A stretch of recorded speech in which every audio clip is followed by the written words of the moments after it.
Assalamualaikum warahmatullahi wabarakatuh. Kami dari kelompok 2 akan mempresentasikan hasil diskusi kami mengenai desain pembelajaran yang tepat untuk membelajarkan materi tentang lahan basah Kalimantan Selatan dan langkah inovatif pembelajaran.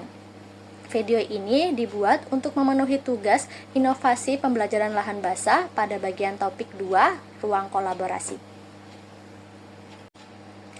Sebelum memasuki pembahasan, izinkan saya untuk memperkenalkan anggota kelompok 2. Anggota kelompok kami terdiri dari Atika Kurnia Ilahi, Linda Pahlina, Mary Lufiana, saya sendiri, Pinkan Alivia, dan Trinur Handayani. Baik, kita lanjutkan. Pada bagian ruang kolaborasi topik 2 itu ada 2 pertanyaan pemantik. Yang pertama, menurut Anda, desain pembelajaran apakah yang paling tepat untuk membelajarkan materi tentang lahan basah di Kalimantan Selatan? Kemudian pertanyaan yang kedua, bagaimanakah langkah-langkah inovasi pembelajaran yang akan digunakan dalam mengembangkan desain pembelajaran untuk membelajarkan materi lahan basah?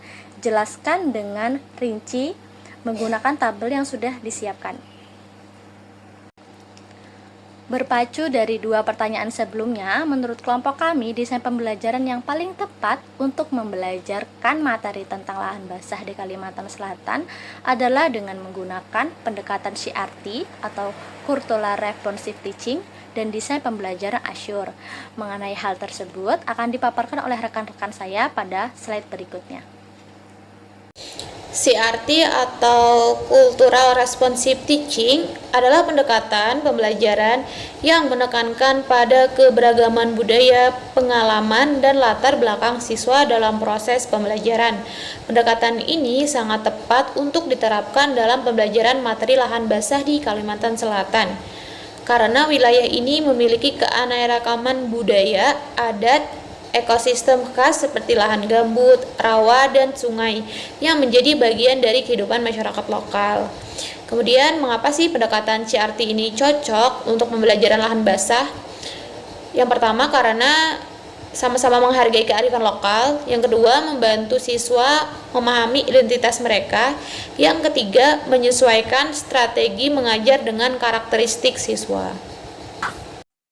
Berikut adalah langkah-langkah inovasi pembelajaran menggunakan model CRT.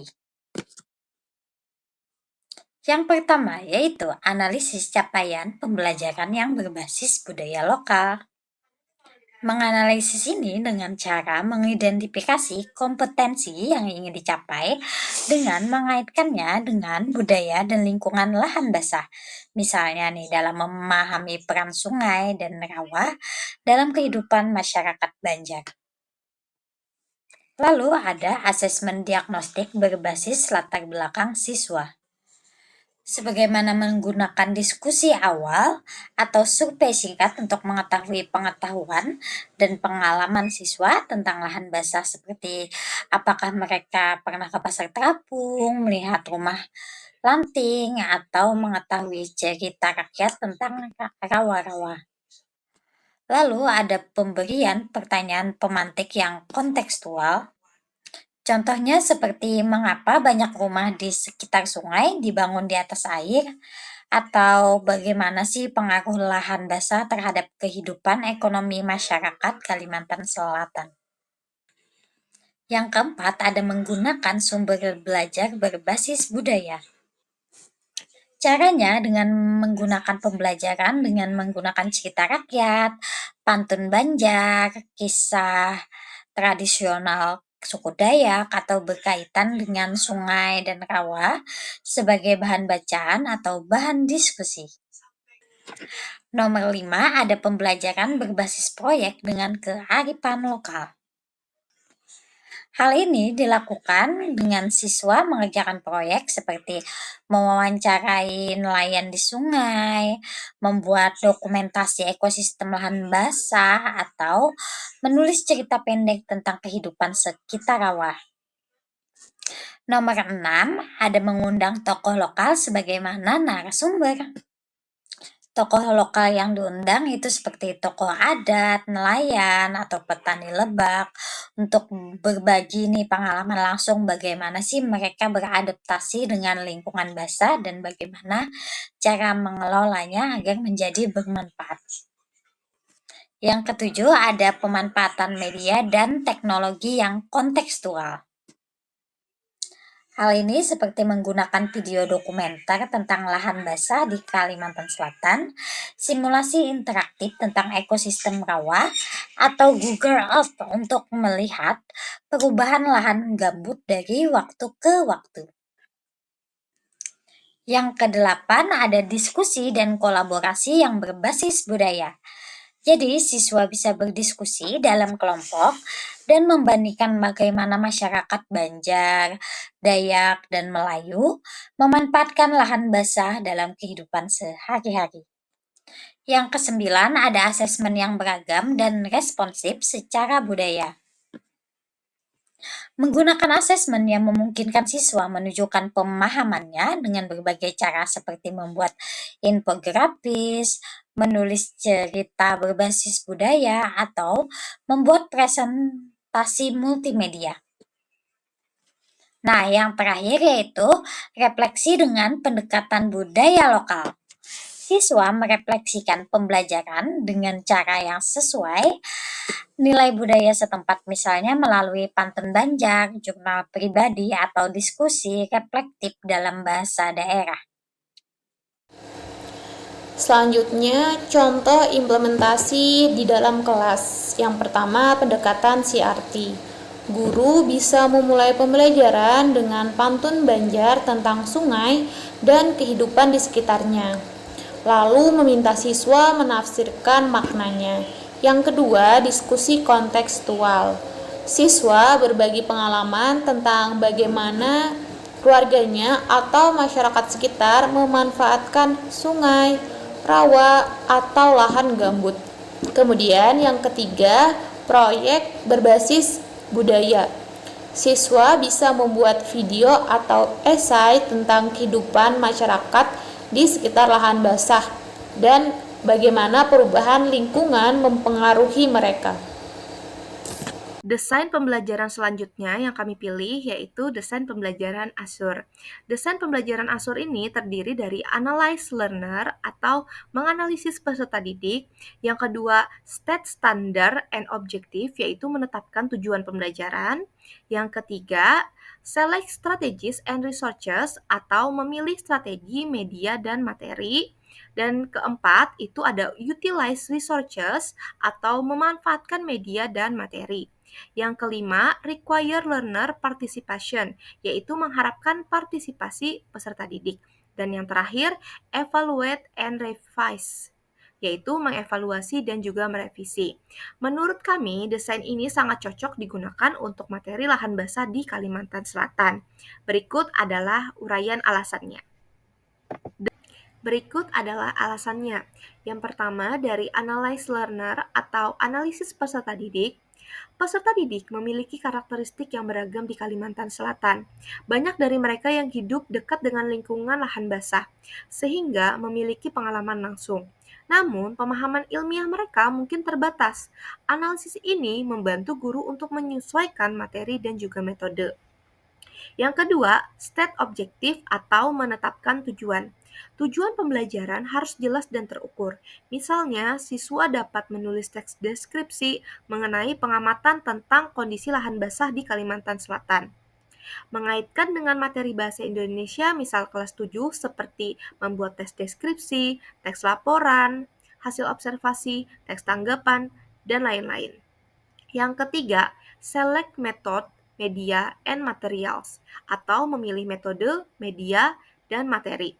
Metode yang interaktif seperti diskusi kelompok sangat dianjurkan. Media yang relevan termasuk video dokumenter tentang lahan basah di Kalimantan Selatan, foto-foto, peta, dan lain-lain.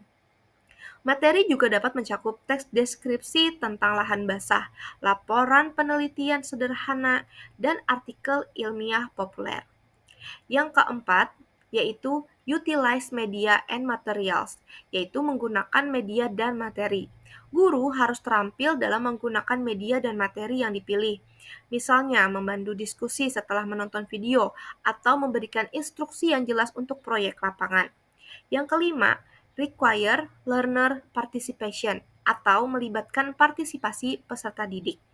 Peserta didik harus aktif terlibat dalam pembelajaran ini, bisa melalui diskusi, presentasi, proyek kelompok, atau kegiatan lapangan. Dan yang terakhir yaitu evaluasi dan revisi atau evaluate and revise. Evaluasi dapat dilakukan melalui hasil tes tertulis, presentasi, laporan proyek, atau observasi. Hasil evaluasi digunakan untuk meningkatkan pembelajaran.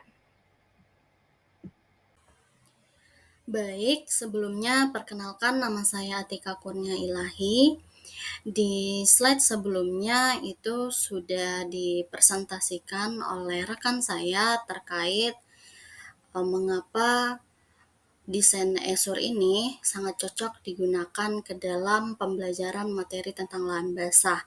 Dan pada kesempatan kali ini saya akan melanjutkan pemaparan rekan saya tersebut mengenai langkah-langkah inovasi pembelajaran menggunakan desain pembelajaran Esur.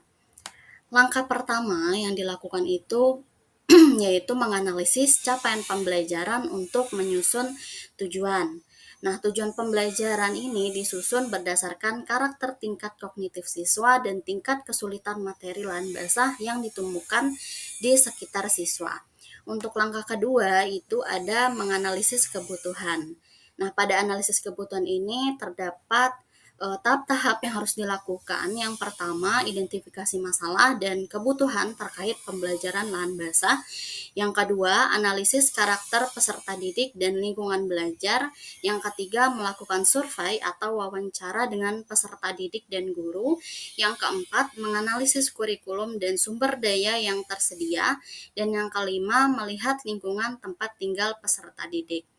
Lalu untuk langkah berikutnya ada perencanaan pembelajaran. Dalam perencanaan pembelajaran ini ada pun tahapan yang harus dilakukan juga. Yang pertama yaitu menetapkan tujuan pembelajaran yang spesifik, terukur, dapat dicapai, relevan, dan berbatas waktu.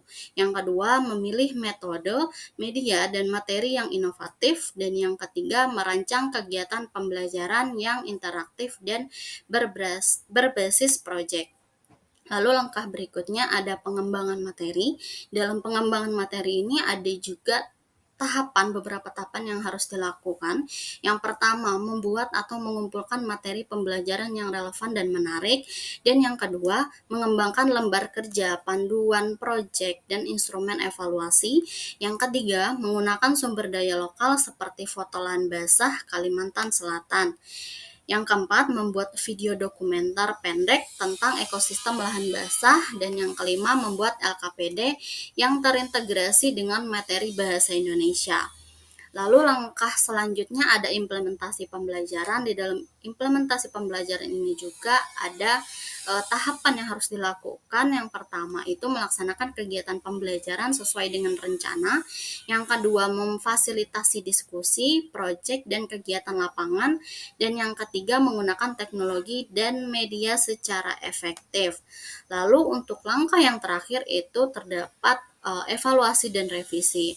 Dan di dalam evaluasi dan revisi ini ada pun juga tahapan yang harus dilakukan. Yang pertama yaitu melakukan evaluasi formatif dan sumatif untuk menilai pencapaian tujuan pembelajaran.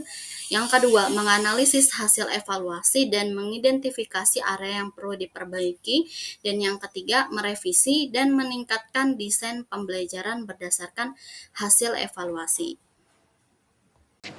Begitulah pemaparan dari rekan-rekan kelompok 2 yang sudah menjelaskan mengenai desain pembelajaran yang tepat untuk membelajarkan materi tentang lahan basah Kalimantan Selatan dan langkah-langkah inovasi pembelajarannya. Tadi sudah dijelaskan mengenai pendekatan CRT, kemudian langkah-langkah pendekatan CRT, dan inovasi penerapannya di dalam kelas. Kemudian sudah dipaparkan juga mengenai desain pembelajaran Azure, langkah-langkah dari desain pembelajaran Azure, dan alasan mengapa desain pembelajaran Azure ini tepat untuk mengajarkan materi lahan basah di Kalimantan Selatan. Begitulah sekian dari kelompok kami. Salah hilap mohon maaf. Semoga materi yang sudah dipaparkan bisa menjadi pengetahuan baru dan ilmu yang bermanfaat. Wassalamualaikum warahmatullahi wabarakatuh.